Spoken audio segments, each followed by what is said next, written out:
महाराष्ट्र को लेकर एक और बड़ी खबर जान लीजिए आप। राजनीतिक संकट के बीच बीजेपी विधायकों के कल मुंबई पहुंचने के बाद एक बैठक की जाएगी। ये जानकारी सामने आ रही है कि कल तक सभी बीजेपी के विधायक मुंबई पहुंच जाएंगे और उसके बाद एक बैठक होगी। इस बैठक में आने वाले विधानसभा सत्र के लिए तैयार रहने के लिए विधायकों को बताया जाएगा। हालांकि बैठक कितने बजे होगी, समय अभी तक तय नहीं हुआ है, लेकिन इस बैठक को देवेंद्र फडणवीस और चंद्रकांत पाटिल संबोधित करेंगे। सीधे रुख करते हैं, विकास भदौरिया इस वक्त हमारे साथ मौजूद है। मतलब विकास, तैयारी पूरी बीजेपी की तरफ से की जा रही है। कल ये बड़ी बैठक जिसमें आगे का प्लान विधायकों के साथ शेयर कर दिया जाएगा।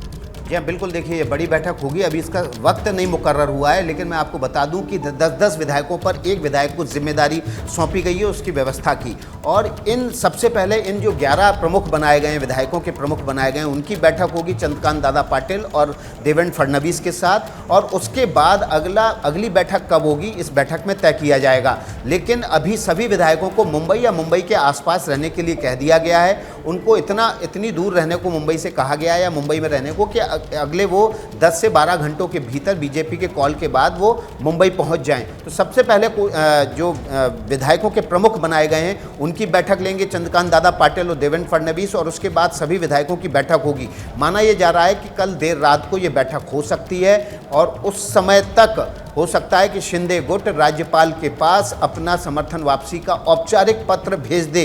वो ये बता दे राज्यपाल को कि इस सरकार के पास अब उन 40 विधायकों का समर्थन नहीं है जो अभी तक सरकार का हिस्सा थे, उसमें 9 मंत्री भी शामिल हैं। तो ये एक बड़ा घटनाक्रम होगा अगले 24 घंटों के भीतर, और यहाँ से ये तय हो जाएगा कि अगले कुछ दिनों के भीतर, यानी कि 5 जुलाई से पहले जो बीजेपी की कोशिश है सरकार बनाने की, रोमाना अगर वक्त हो तो मैं इस पूरे घटनाक्रम को आपके सामने मैं दोबारा आपके पास आऊंगी। फिलहाल तारीख जान लीजिए दर्शकों को। मैं तारीख एक बार फिर से बता देती हूँ। 5 जुलाई की वो तारीख है जिससे पहले माना जा रहा है कि बीजेपी महाराष्ट्र में सरकार बना लेना चाहती है। जल्दी से रुक करते हैं, जरा रौनक कुकड़े भी इस वक्त हमारे साथ मौजूद है। रौनक, एक तरफ बीजेपी अपने तमाम विधायकों को मुंबई या फिर मुंबई के नजदीक पहुंच जाने का फरमान सुना चुकी है। कल ये जानकारी मिल रही है कि बीजेपी अपने तमाम विधायकों के साथ बैठक कर लेगी और उसमें आगे की रणनीति पर मोहर लग जाएगी। लेकिन वहीं दूसरी तरफ अगर शिवसेना की बात की जाए, संजय राउत के बयानों को देखा जाए, तो पूरी उम्मीदें उनकी इस बात पर टिकी हुई थी कि किसी तरीके से वो बागी जो हैं गुवाहाटी से अगर मुंबई आ जाएंगे तो शायद बात बन जाएगी। आज भी संजय राउत जब मीडिया के सामने आए तो उनकी तरफ से बार बार यह दोहराया गया कि साहब सभी बागी नहीं है, हम सबको बागी नहीं मान रहे। लेकिन यहां तो सरकार बन रही है बिना एकनाथ शिंदे गुट के विधायकों के मुंबई आए हुए। यह एक और बड़ा धक्का उद्धव सरकार के लिए।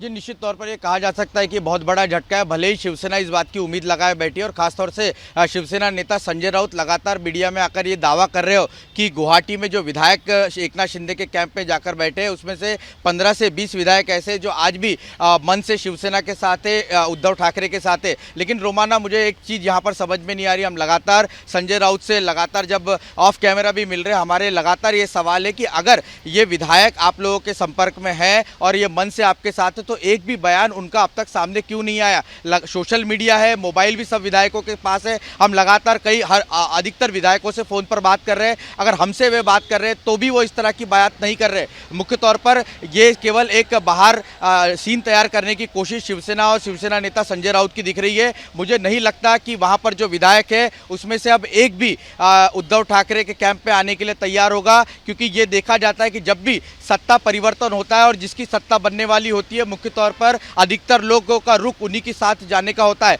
और ये बहुत मुमकिन है कि आज जो उद्धव ठाकरे के कैंप में विधायक नजर आ रहे हैं, करीबन 16 विधायक आज की तारीख में उद्धव ठाकरे के साथ में है। इसमें से 2 से 4 विधायक भी आने वाले दिनों में शिंदे कैंप में शामिल हो सकते हैं। अगर ऐसा हुआ तो आश्चर्य नहीं होगा। जी बिल्कुल, और बागियों का आंकड़ा और बढ़ जाएगा। मुझे लगता है जरा जल्दी से हम रुक कर लेते हैं। हमारे साथ विकास भदौरिया भी लगातार बने हुए हैं। विकास, एकनाथ शिंदे गुट पूरी तरीके से इंटैक्ट, जिस बात का जिक्र यहां पर रौनक कुकड़े कर रहे थे, लेकिन बीजेपी की तरफ से जिस तरीके की एहतियात बढ़ती जा रही है, वो एहतियात ही है या फिर किसी तरीके का डर भी है पार्टी को अपने विधायकों को लेकर?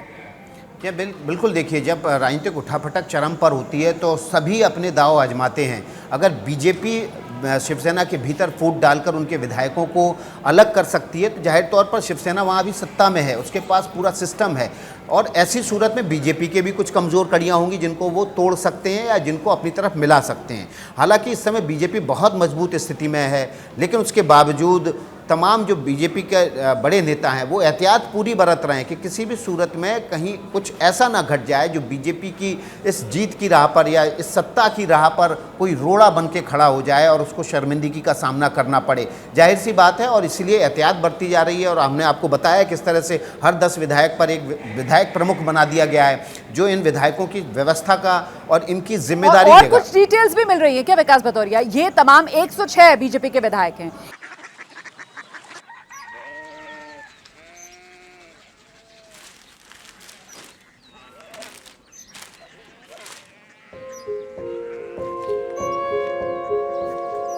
बाबा बाबा Korea city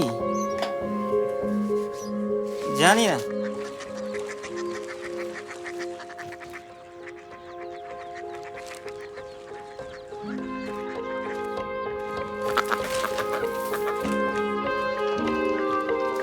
Korea city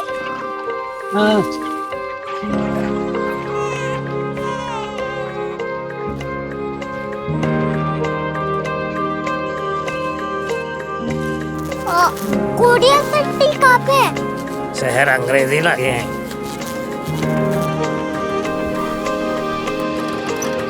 Korea city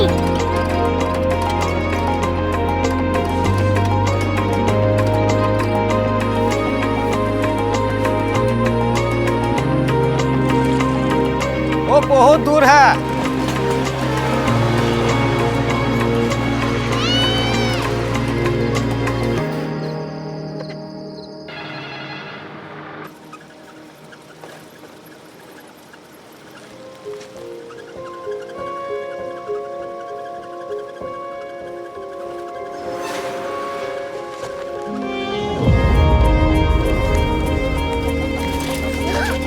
Korea city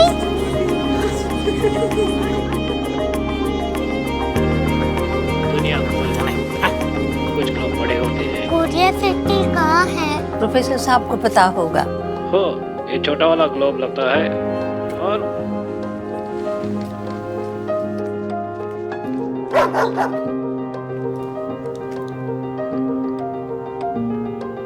पता नहीं, मेरी बेटी से जाके मिल लो, शायद उसे मालूम हो।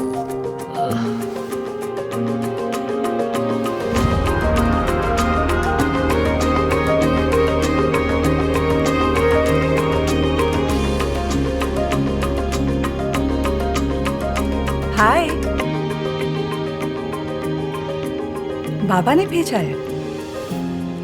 Come here. Korea city Korea city नहीं, क्यूरियोसिटी। वो क्या? That's what brought you here. जो तुम्हें यहाँ तक ले आया। क्यूरियोसिटी